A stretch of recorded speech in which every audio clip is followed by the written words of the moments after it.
have protests now on the East Coast and the West Coast in the United States. For LA, it is now a fifth day of rioting and unrest. We're now talking Chicago, New York, San Francisco, where other protests with thousands of people have erupted. A huge police presence in this area, but we know that US Marines and the National Guard have been deployed to Los Angeles. So we're now talking about a tinderbox of activity there. We see flare-ups from time to time, and that Mexican flag has become a symbol of defiance.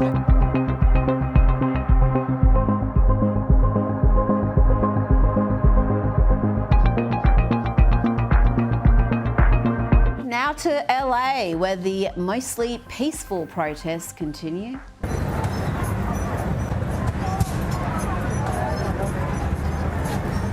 And as you saw there, they continue to fly the Mexican flag. They loot, burn and riot and keep waving that flag. And they're still burning the American flag.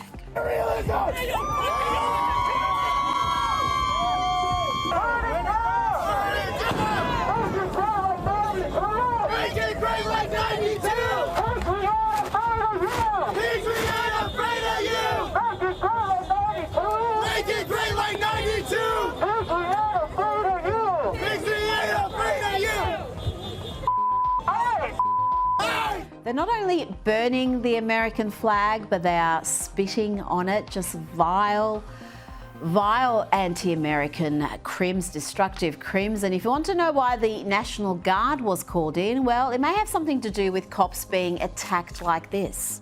Get down! Get down! Oh! He got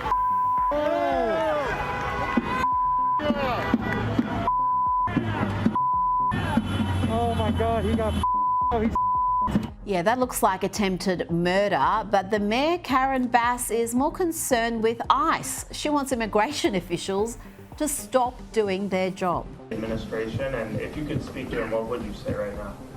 I would say stop the raids. Stop the raids, period. I would say give the power back to our governor, and if we need the National Guard, we can do it in the normal circumstances, which is the request is made local and the governor decides or not to grant that to our city. And it's not just the mayor. Democrats across the US are disgracing themselves by standing with the lawless thugs rather than the rule of law. Here's Democrat Congresswoman Pramila Jayapal. Donald Trump called National Guard unconstitutionally, illegally, without the governor's authorized approval.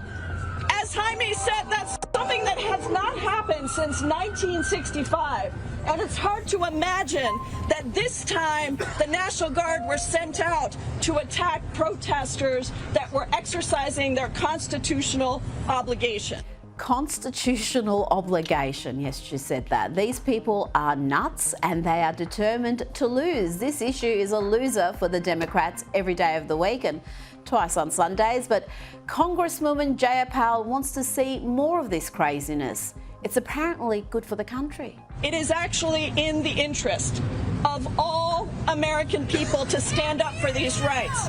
They know that dividing us is what will make them strong. She's as mad as a cut snake, and so is this dude, Senator Chris Murphy. And obviously, this is a moment where we have to be on the streets all over the country to protest what's happening to our immigrant community, but more broadly to protest what's happening to our democracy. This is the most corrupt administration in the history of the country, and we are going to rise to this moment by being out there on the streets. But ultimately, I think the country sees what Donald Trump is trying to do here. He's looking for a fight. There's nothing in what he is doing that is about peace or about restoring order. Donald Trump started the fight? Was he the one who told these thugs to attack police, burn cars, loot stores, riot across LA?